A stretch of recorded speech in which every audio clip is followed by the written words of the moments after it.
Welcome back to another big episode of the GameTime Athletics Podcast. The gang's all here. Brian, Paul, Jordan, I know this one is a special one for you in particular because we have a great coach with us, the author of, let me get this right here because I want to get the subheading too, Offense Wins, a player's 12 foundational principles for great basketball offense. Penn State assistant Joe Crispin, welcome to the GameTime Athletics Podcast. Yeah, I appreciate it, guys. Pleasure to be with you. You're already promoting my book better than I ever have. That's great. Coach Crispin, inspiration to me as a coach. He's in my coaching tree, as we call it. Met him at a Penn State basketball practice. I have a couple guys going up there tomorrow to your practice from our area, actually coming up to your practice. But, you know, from the second I met Coach, he really inspired me. He's a phone call away. He's always inspiring us any way he can, any advice, any film, anything that he could do to help. He always wants to help the young athlete be able to pursue and elevate and conquer any of their dreams. His basketball philosophies are incredible. He thinks about the game totally different. I remember after basketball practice, I say, "Hey, Coach, you want to go to a restaurant?" He goes, "We hit up a Texas Roadhouse." And I remember eating a steak and one of those, what do they call it, bloomin' onion? And after that bloomin' onion, I had a totally different way of looking at basketball. He had my head spin around the globe. We're talking a guy who's played in the CBA, ABA, USBL, Greece, Poland, Italy, Turkey, Spain, Jordan, breathe. Ukraine. You got my inhaler. The Lakers, the Phoenix Suns. Coach Crispin, welcome to the GameTime Athletics Podcast. I am so pumped. I've been counting the days. It's like Christmas today. Great. I hope I can live up to it. So, Coach, we have assistant coach behind Mike Rhodes at Penn State. How's the team looking this year? Yeah, 3-0 so far. We're young, but we're growing and we're learning and we're winning at the same time. So that's all good stuff so far. Talk about you know, your competitive nature and the impact that you have on these kids. The first thing that I really looked at you was you were trying to maximize the possessions, right? When we talked about the game, you were always the type of guy where I always taught offense wins games, defense wins championships, everybody get back in a zone, they want to sit here. Coach has a different philosophy. Just talk a little bit about, you know, the things that stuck out to me was basketball should be played with no constraints. All these weights on your shoulder, you're trying to take the bricks off, give the kids that basketball freedom to be able to play free and fun. If you could explain to the public your philosophies on the game, because they're very different than your average basketball coach. Everybody's structured. Coach Crispin's not. I'll let you have the floor, Coach. Well, I think, you know, everybody is structured to a certain extent. It's just a matter of how much structure, right? So we talk about that philosophically. When you want kids to play with greater freedom, you need to keep things simple. And simplicity doesn't mean no constraints. It doesn't mean you can do whatever you want, right? What I always say to our players or any of my players as a head coach when I was as a head coach, and this was true offensively and defensively, is like, well, just because you can do something doesn't mean you should do something. There's a big difference, right? There's learning wisdom, right? There's the way I put it in terms of offense is just don't do anything you shouldn't do or wouldn't do on a busy playground when there's somebody waiting to get on. And if you lose, you're not going to play again for an hour and a half, right? But, you know, many kids today don't understand what I mean by that because they've never done it. But, you know, the way I grew up and the way many people grew up back in the day, you learn how to play good basketball because you played to win on any busy playground, right? And we all knew that if the playground wasn't busy, that wasn't the time you were worried about winning. You were just kind of trying new things and jacking around, and that was cool too for learning. But, you know, it's the constraints are as broad as possible is the way I put it, right? I want to give you as much freedom to be yourself and to be your best self as a basketball player, but also be wise enough to learn how to play with your teammates, right? What does it mean to just play good basketball, to get the ball where it needs to go, to create an advantage so we can all use our strengths together? At the end of the day, when people ask like, well, what do you do? I'm like, I just try to teach people how to play together. That's all. And that's what the beauty of the game of basketball is that there's a variety of ways to do that. And I just prefer the one that gives players the most ownership and freedom because I guess in short order, that's what I preferred. Or some of my coaches might say that's what I insisted upon or made them do. Right. Which might be fair. I'll tell you what, it's actually really interesting because I went to a slew of basketball camps and they're always trying to keep you fundamentally strong. And if you have to pivot the right way and come to a jump stop, and I know you believe in all those fundamentals. I know you deep down, like in a core, but from, like I told you before we went on air, our basketball team pressed. And his eyes lit up because he knows we got 70 shots off, and he knows we maximize the possessions. And we know, and you guys got a front row seat the other day to that game. And what do you guys think about, like, you guys can kind of explain to coach on the way that press was? I mean, literally, we had them sped up, right? 7 seconds. Yeah, I mean, honestly, they did better when they went small than when they were big. I mean, when they were big is when you guys, made your runs on them. But the press definitely hindered them. Their guard shot lights out. I mean, would they have 23 pointers in the first half? Yeah, and Coach, shot over. They were banking in threes, and the kids are looking at me. The kids are looking at me, and I'm telling them, chill. If Joe Crispin's out there and the threes are going down, okay, I might have to come up with a strategy because he was a pure shooter. These kids were throwing them up from the hash, and they were banking in.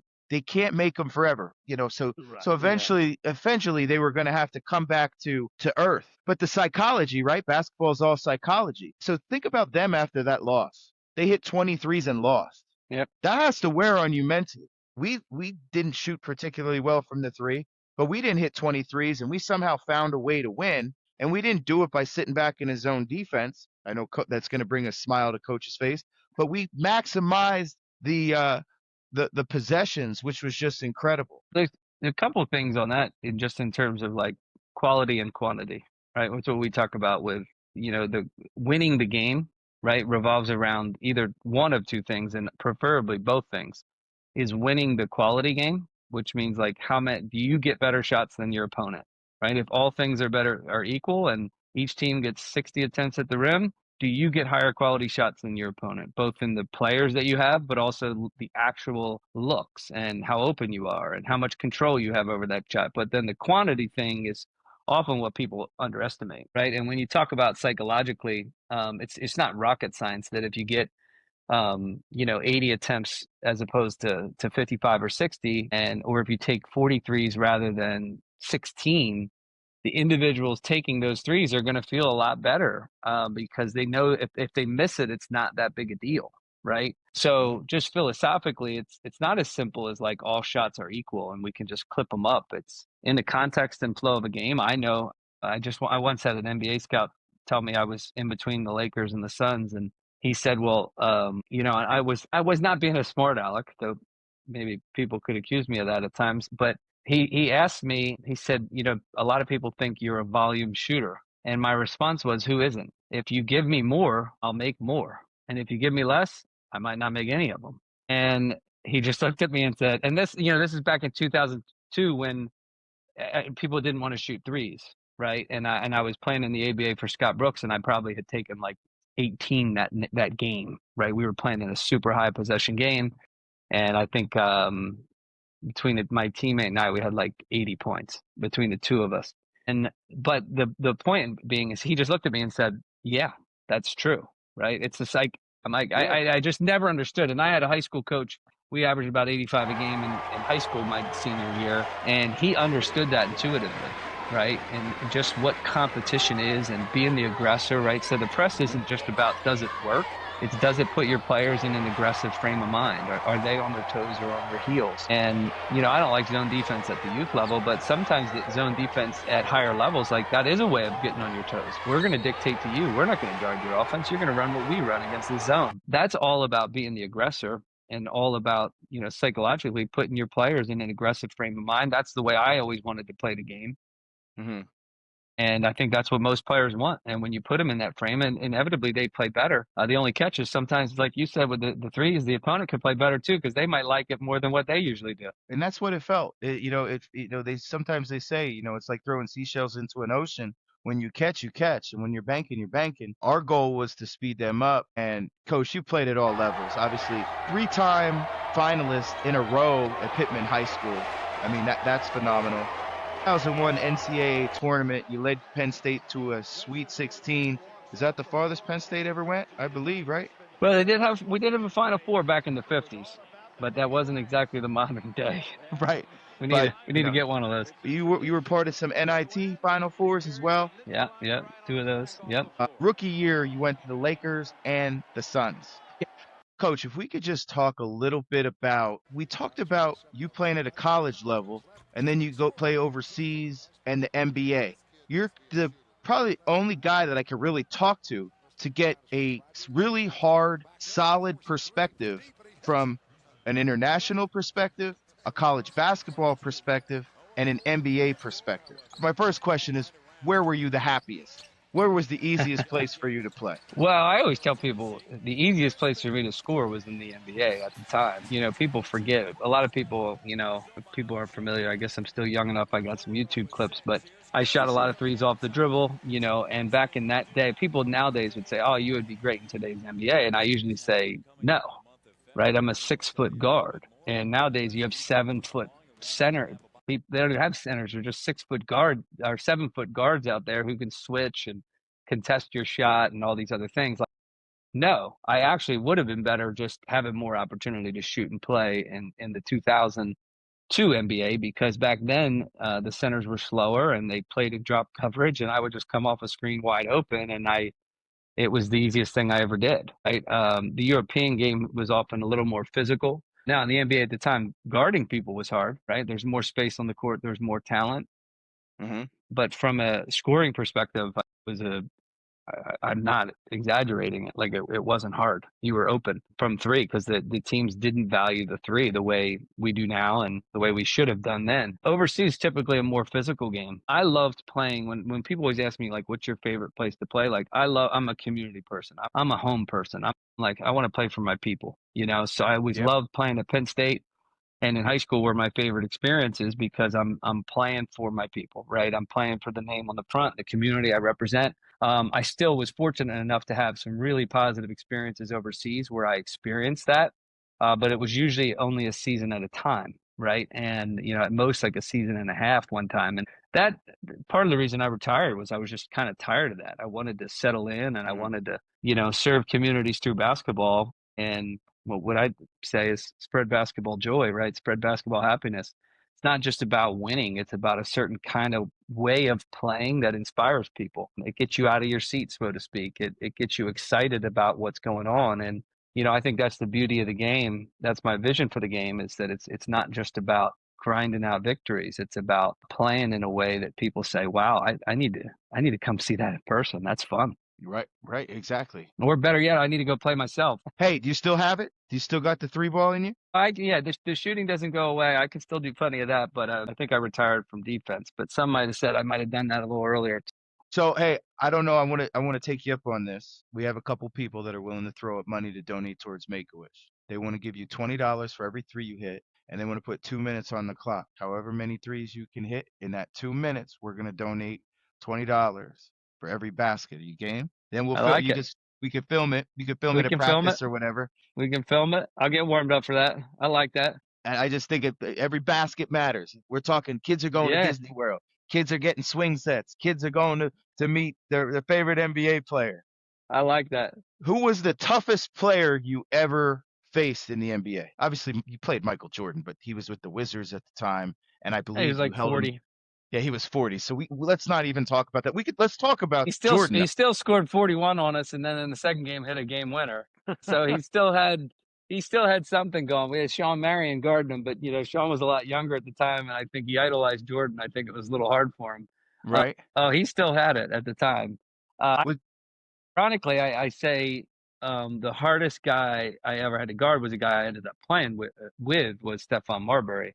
Now, naturally, like Kobe, I didn't really necessarily guard Kobe. We played the Lakers maybe once or twice, but I wasn't in that long. And with Stephon, I played with him, but early in the season, the preseason with the Lakers, we played them Phoenix down in San Diego. And, in the preseason, I got to play pretty consistently because I was trying to make the team, and it wasn't like they didn't know who their guys were, right? They were ready to win their third championship. They didn't need to figure out the rotation. So he played everybody. And the one time Phil Jackson puts me in and he says, hey, I want you to guard. I want to see if you can guard Marbury. And, I always joke that one is I wasn't as bad a defender as maybe I sometimes was, because I could turn it on and I could defend and I could get in front of people, but I'm a 6-foot white guy in the NBA. And naturally there's a 6-foot white guy stereotype that if you have a 6-foot white guy on you, you should isolate and attack him every single time, right? That's a basketball unwritten rule. So that happened, and I'm like, listen,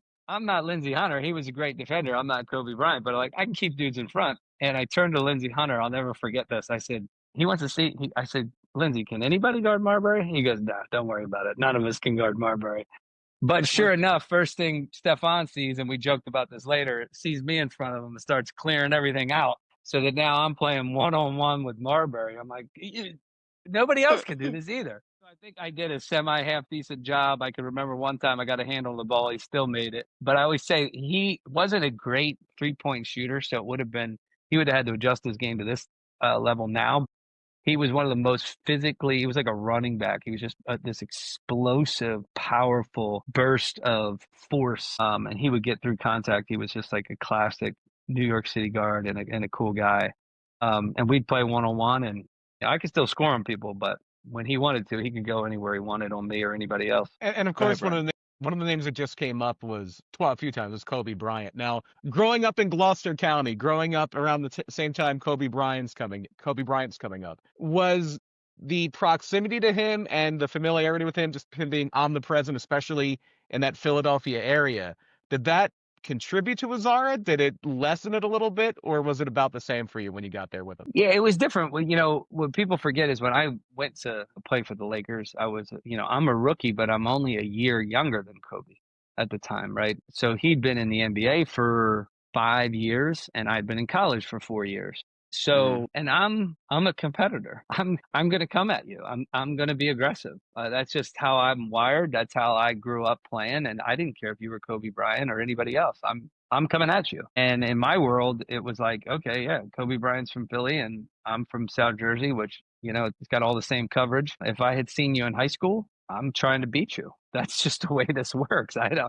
And of course, I got mad respect for you and you're an unbelievable player, but I'm just coming right at you, right? And that's how I approached things in training camp with the Lakers, right? I was in a good frame of mind, and there were stories that I went right at them, and I think part of that was the reason I was able to make the team for any amount of time, right? I was only there for a couple months, having that competitive fire and the willingness to go at somebody. Now, it was a young Kobe, right? And young Kobe was different than older Kobe. He was difficult. He was always competing every day and trying to earn his turf and kind of solidify himself in that role he wanted to have as the main guy. Whereas, that was that time period where Shaq really was the most dominant force in the NBA. So it was a highly competitive atmosphere, but Kobe was the kind of guy that if you got a couple buckets on him, he was going to defend the crap out of you, probably foul you a little bit and not let you score again. And I'm the kind of guy that's like, I'm going to keep coming at you, but I'm also going to laugh and I might say something under my breath about, oh, you need to foul me? Does that mean? Is that what you need to do? I don't.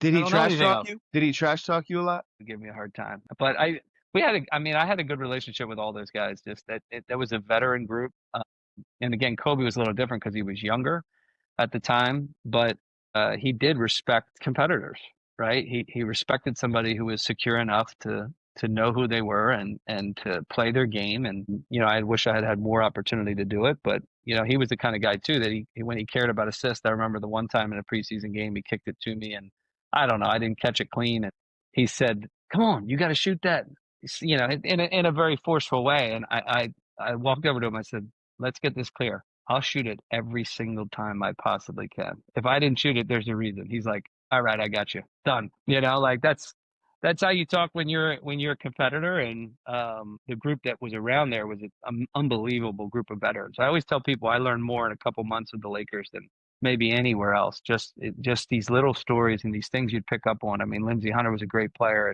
and a good leader, and Robert Horry and Shaq was in this dominant personality and force, and Mitch Richmond was coming off the bench, and Brian Shaw, and Derek Fox. All these guys, with Rick Fox, we had Derek Fisher, we had all these guys. I mean, it was an unbelievable team. Yeah, what a team, what a loaded team. Even Mitch Richmond later on in his career, I forgot he played with the Lakers too. Yeah. I mean, he was unbelievable. Yeah, and it was a great group of guys. And I always tell people there was nowhere to go for my career but down after that. Yeah, right. Think about it. 2002, right? That was 2002. Yeah, that was the year they won their third. Yep. That was the win. They beat Allen in 01 with the Tyronn Lue step over. Remember that? That was yeah. Joe came on board right after that, Mark Jackson was on. Big Mark, Philly Mark. He's telling a Kobe Bryant story about the Sunny Hill League. Remember Sunny Hill? Sunny Hill had this league, and Played in it for about 8 years. man, so you know Sonny well. I see him Yeah. all the time. We got to get Sonny on here, by the way. Sonny's a great guy. He has tons of Kobe stories. So he was told me Kobe's 12 years old. This is right after they get off the boat from Italy. And Kobe says, "Can you get me some ice, Mark?" And he's like, "What are you talking about? I want to ice my knees. I'm going to have a long career in the NBA." 12-year-old Kobe Bryant, knowing because of his dad. Obviously, his dad put that in him. His dad was able to instill that in him. But we talk about how early on the Mamba mindset is and how Mamba mindset respects competitors. Like the Crispin brothers were always known as competitors. Your brother was a crazy athlete. How many points did your brother score in a game? Wasn't it a crazy 62 number? was his high. Yeah, 62. And hey, tell the story when you guys were playing each other when you guys were playing the video game and you guys were in the video game. What was it, in the 90s? Was it college ball? Was it? Yeah, we never got paid for that one, but yeah. No NIL. So, no NIL for that, but the back then we just thought it was cool. So of course, though, when we would play against each other, it became essentially a one-on-one game the entire time. And so for one team, Joe's shooting every shot. For the other team, John's shooting every shot, and we'll see who wins. That's what that game was.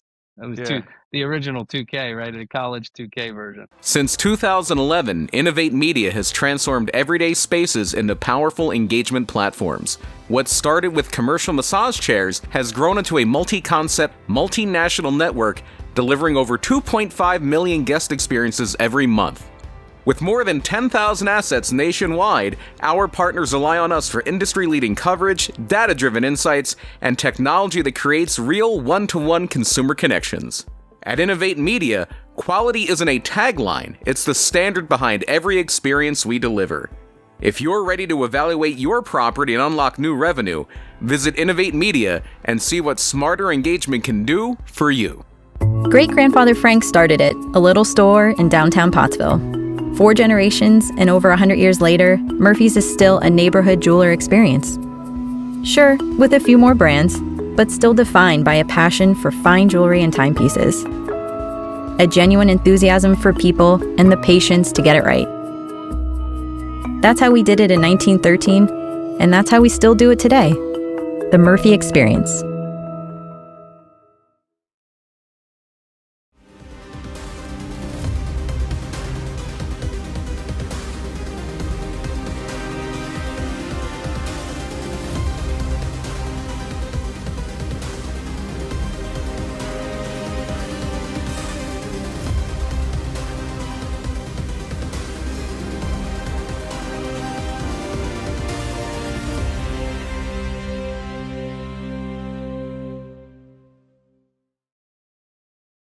We talk about a player that just went and got drafted by the Clippers.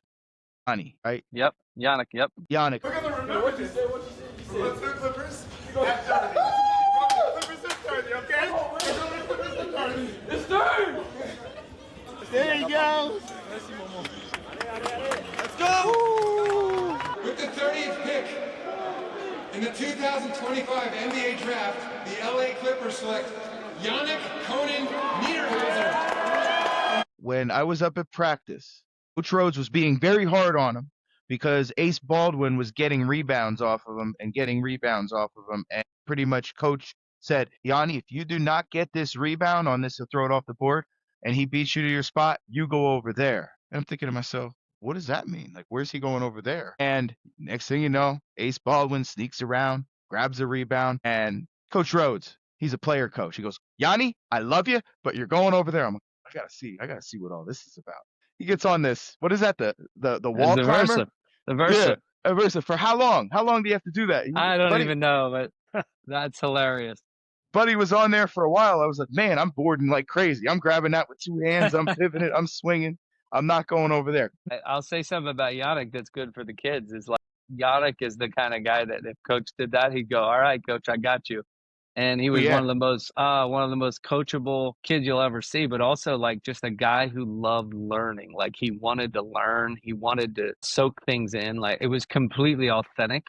right? It was just, he was completely real. He was humble. That's why he made it, but it's also why he will make it. When somebody asked him when he got with the Clippers, what are you most excited about? And he said, learning. I want to learn from these guys and all this stuff. It was a spontaneous but true answer for him. But so few kids and adults really fall in love with that learning process. And that's really the key to his success, is he learns quicker than other people because that's his mindset. It's a beginner's mindset. That's where the magic is. Round. Yep. Last pick, first round, gets drafted. Now he's playing with Kawhi Leonard.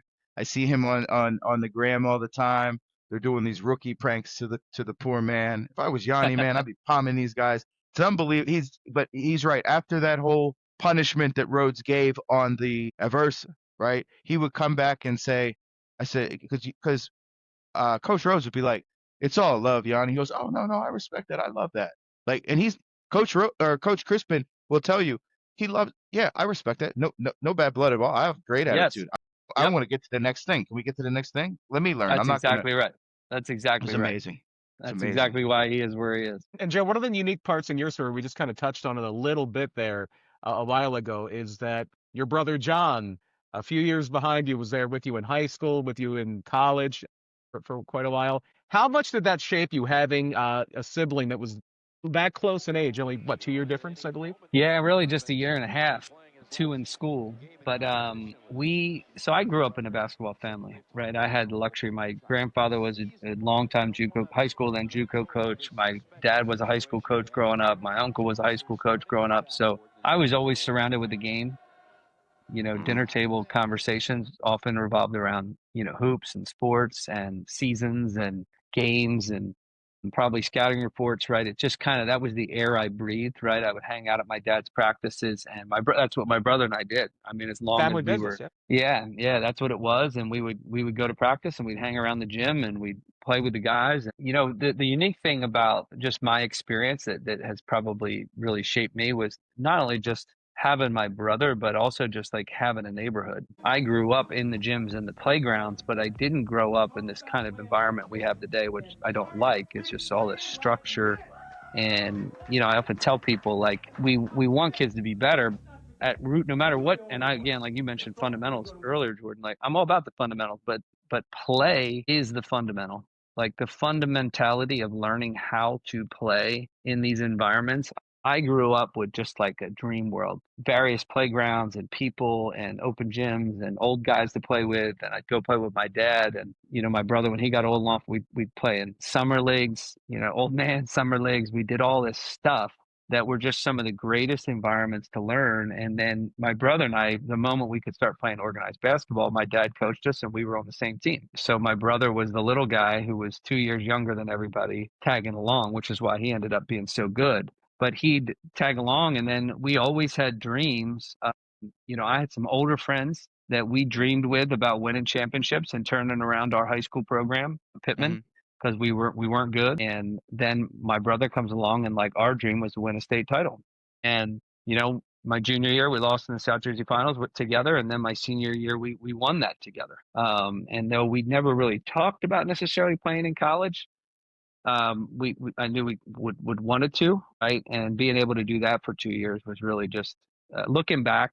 At the time, you're just doing stuff, right? At the time, it's never enough, and you're always trying to improve. And you went to a Sweet 16, and I would have said, yeah, when you go to a Final Four. If I went to a Final Four, I want to win a national championship. But looking back, you realize whoa, that doesn't happen. That's an incredible gift to be able to play with your bro, to grow up with your brother, and then to perform well, right? And have some magical moments, and maybe more than anything, I try to explain to people when, we were in the pre-social media days. So we were these legendary, mythical brother figures that people would hear about in the newspapers and travel 2 hours to come watch play. Right? Because there's these two brothers and they make 15 threes in a game and they score 100 points. And it's well, we didn't do it every night, but that is how we played. We literally dribbled over half court and we'd pull and, and just from anywhere. And there were nights that he'd have 40 and I had, we had some crazy nights and that. When people ask me about just philosophically what I believe about the game, that time in high school was my most formative basketball experience. and I've never let it go. I developed an identity through that. I was as an aggressor, as a creative player, as somebody who wanted to own their own game, right? I didn't want a coach-directed game. I wanted a player-owned game. I wanted to be in charge of the game, which is really hard. I mean, it's hard as a coach to do that, but my high school coach did that. He 100% did that. So, even when you talk about offense and just philosophically, I always say, like, you want to teach players that they're the offense. That's where the magic is, that you are it. You're the one who scores. You're the one who makes things happen. That's something that's empowering. That's something that changes people. And that's when the real magic happens in the game. And a lot of that just goes back to my experience in high school where, it sounds crazy, but my second high school game, I scored 34 points. But what people don't realize is I shot 33 times and 24 of them were threes, and I missed a bunch in a row. And we probably shot like 50 or 60 threes in the game as a team. Nobody else was making them. So we probably shot like 40 or 50. But again, when I try to explain that to people, is like it changed my life. It changed the way I think about the game. It changed the way I approach anything, really, as the aggressor and as confident, and the ability to take risks, the ability to fail. Looking around our culture today, how many kids lack those things, right? And sports is a great teacher when you can empower them that way.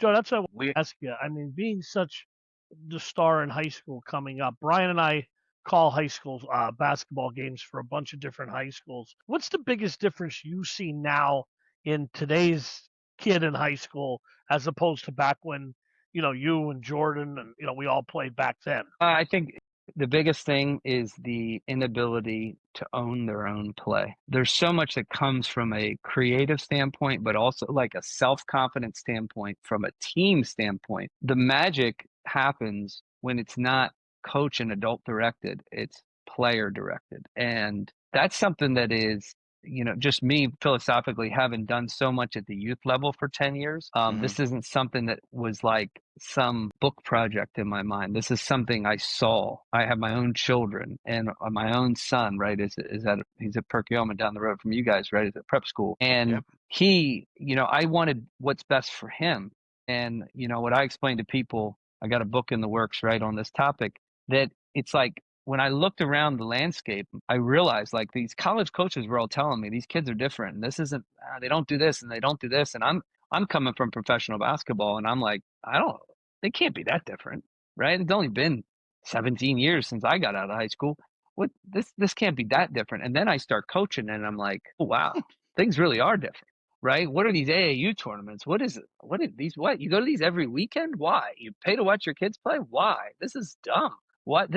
You can't believe how crazy I thought this was when I first saw it. And now we're used to it. Now we don't realize how ridiculous it all is. But I remember then I'm working at the youth level, and I got my own teams, and we're going to these little weekend events. And I'm like, no wonder these kids are losing their minds, or that they can't own their own teams, or they can't talk to each other, or they can't communicate, or they're unwilling to take risks on the court. They're never allowed to do it. They're never allowed to own their own risk. They grow up in these adult-directed environments their entire youth, and all they do is keep appointments. They don't even have time to go play. And that's, philosophically another thing for me, just on the youth level. It's like, it's not, and even college, it doesn't matter how you want to coach. It matters who you're coaching and where they've been and what they need to learn and what they have and don't have. That determines how you can coach them. And because of the lack of free play in our current culture, right, with iPhones and youth tournaments and structure, what you find is a lot of young men in particular, but young ladies in the same thing, that are unwilling or unable to lead and own and risk and go. But when you can give it to them, they love it. They're longing for it, right? And I think I'm sensitive to coaches, right? We're all kind of a part of this like weird ecosystem, and if you've been coaching a long time, you don't even realize how radical the change is, because you've just been the frog in the water. I realized how radical it was because I guess I always am radical anyway and different, but also like I wasn't in it. I hopped right into the hot water and had to figure it out as a coach coming from playing. And, naturally I read a lot, I study a lot, I think through these things, doing the youth stuff at the same time. What you see in these kids today is this constant looking over at adults. And the reason for that is because that's exactly what we've taught them to do. Mm-hmm. And it's killing them. It's killing them. And then we 100%. wonder why, and we don't like the product that's on the court. And that is the problem. That's the main problem, is they don't know how to play. I agree 1,000%. Just from like my era, like you were talking about, pickup games at the YMCA. That's what we did. We went down and played with the older guys when we Yes. were in high school. And I'm sure, Jordan, you probably did that too, down in Pottsville. And, now that's gone. There's no more of it. It's all AAU and travel ball. And you don't even see those kids at the gym anymore because, as you said, Joe, they don't have time. No, They're on these no. little weekend trips. And, a couple of my friends have boys and girls that age that's all they do is travel. They're always going somewhere all year round. Yep. The thing that and we're stuck not out- better for it. The thing that stuck out to me, and obviously I read this book multiple times. I want to bring up this book, Offense Wins. It looks at basketball from a completely different lens. Instead of set structured plays, he'll focus on running action, where this action, you can run over here, you can run over there. That's what I really like about, we run a set called Memphis, right? It's pretty much just a bunch of zoom action. You guys Yep. probably run that as well. Yeah. We run a lot of zoom action, a lot of face cuts, 5-out pass and cut, basically, rolling, sealing the proper way. When we seal the proper way, everything becomes easier, right? Just simple things like that is being able to put our body in a situation to get an edge. When the ball, say we're posting somebody up, we're trying to hammer back just to get that extra foot and a half to be able to do it. We don't want to complicate the kid's brain because, like he said, Johnny or Petey or whatever is looking over at the parent, making sure, is my elbow in?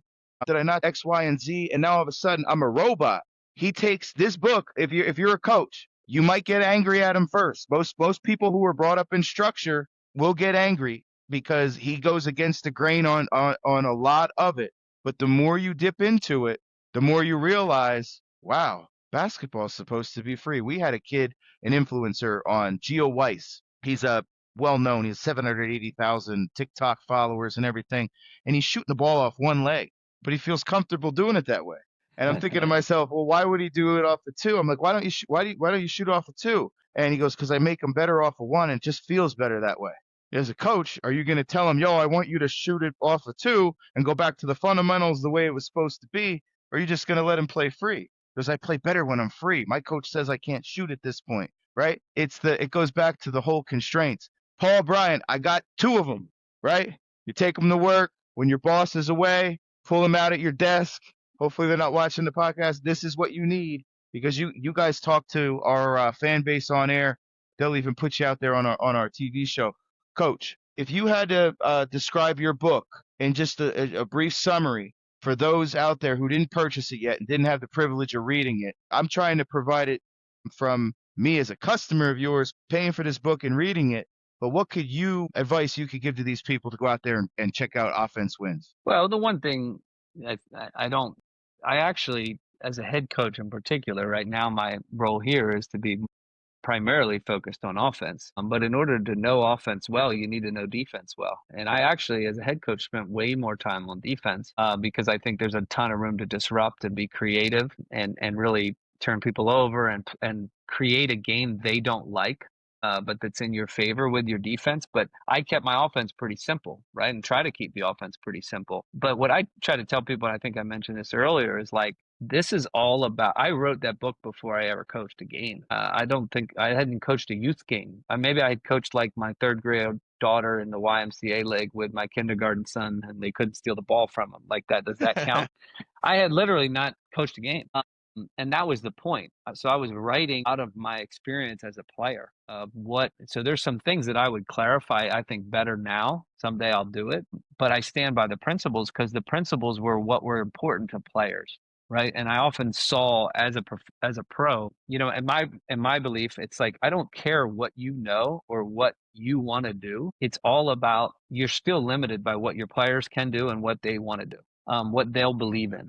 Right. So if you can't connect to your players, if you don't know what it is that they really desire and want, you can have all the knowledge in the world. It doesn't matter. right? So I wrote that as principles from a player. And the most important thing is it's a principle book. It's not necessarily a system. These are the things that there's a variety of ways you can implement those principles, right? I had, now I'm on my however many years, right? I haven't done necessarily the same exact thing any particular year, because when you're trying to teach players how to play together, there's principles underlying that are universal, right? And I said the one time about a busy playground.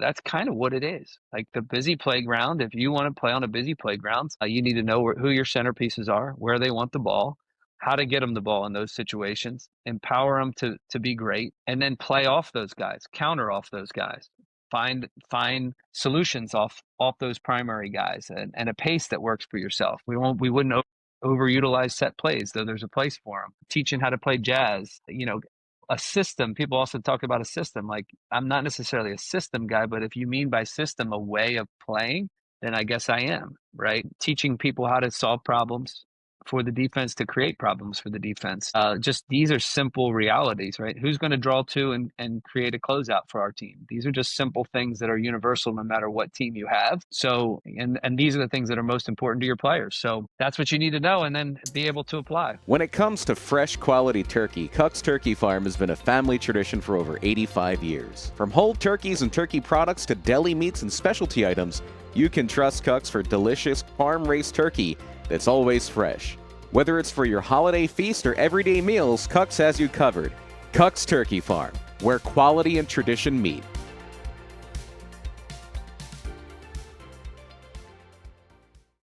Looking for insurance that fits your life and budget? Jeremy Baczynski with State Farm is here to help. From auto and home to life and business insurance, Jeremy creates a personalized coverage plan designed around your needs. Get a quote today at ilovethefarm.com or call us at 570-622-5684.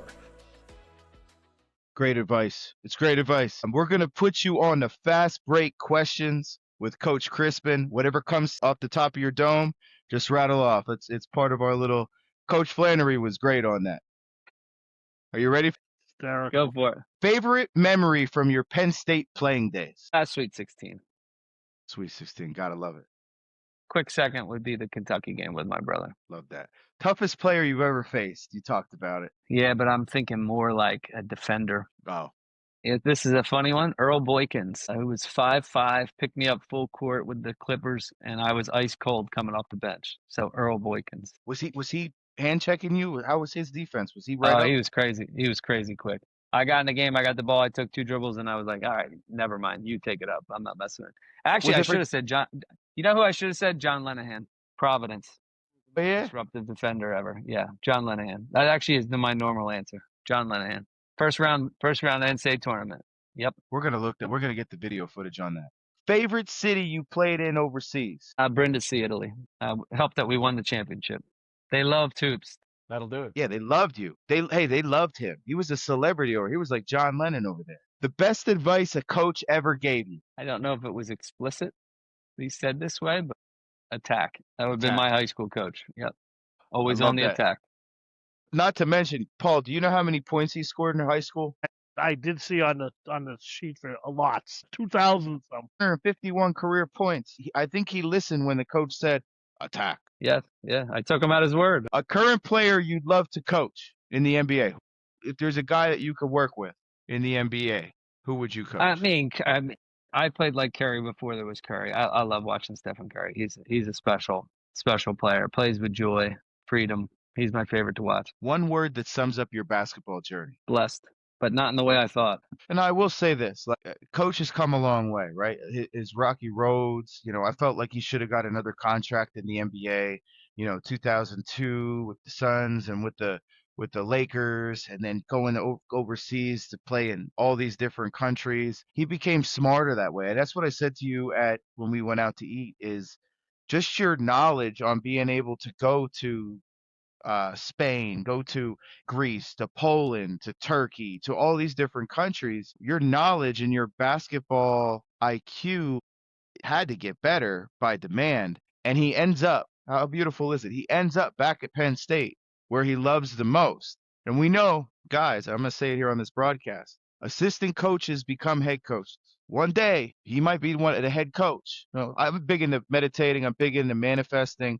Coach Crispin has all of the qualifications when his time comes to possibly fill that role. I know that you're well deserving of it, and I'm grateful for you coming on this podcast, just sharing the basketball IQ. And we message you throughout the course of the season. This book, go pick it up. Thank you so much for coming on, Coach. I really, really appreciate you. Well, it's a pleasure, guys. You got a good thing going, so I'm happy to be a part of it. I'm happy to be a part of it, and I could talk hoops all day. That's what I'm paid to do, which is beautiful. It's been my whole life, so that's part of the joy of sharing it. You got to give those guys a hard time when they come up to your practice a little bit. They're coming from Schuylkill County. Say, you the guys coming from Schuylkill County. Say, I was just on Game Time last night. That's all they'll need to know. Believe it or not, Joe Schaefer, one of the. Oh, okay. You know Joe Schaefer? Yeah, I think I met Joe. Yep. So Joe, he hit 100 threes in the playground, but he won't post the video. I told him put in a row in a video, and I said, "Do you think you can beat Joe Crispin? The two Joes go at it in a 3-point contest." So get on him a little bit. Say, hey, what's this? I hear you could take me in the threes. Joe's a competitor too. I guess everybody with a name Joe can shoot the 3-ball these days. That's right. That's how it goes. I don't even know if Coach Crispin knows this, but right now on Amazon.com, Offense Wins, a player's 12 foundational principles for great basketball offense. If you're part of Kindle Unlimited, which is their essentially Netflix or ebooks, you can get the digital version of that as part of your Kindle Unlimited membership. You can get the print version as well. Jordan has some copies there. You have another book coming up too, right? Yeah, I'm in the works on that one. That one's on the youth basketball environment, youth sports environment, and I got about 4 or 5 more chapters I got to finish, but that will be a little bit more in your face, but I think it should get people thinking, because I am really passionate. The youth space is something that I didn't necessarily mean to get involved in, but I'm glad I did. Yeah, Coach, I'll be up. We're going to the Steaks, baby. We're going to get steaks. I'm going to bring those two guys. You guys want to come? Sounds like a plan. We don't get invited anywhere with Jordan, but we finally got an invitation. He had me in a headlock. As soon as we get off the air, he literally puts me in a headlock. You're going to take me, right? You're going to take me, right? We're going to eat. We're going here. We don't eat with Coach Flannery. Brian and I, look at us. Look at us there. You think we missed many meals? Go ahead, Brian. Take us home, baby. So we end every show the same way, and I'm going to give you the answer. It is an orange print on my hat. Joe Crispin, what time is it? Game time. Appreciate you. Good luck, baby. Bring us home some Thanks, wins. guys.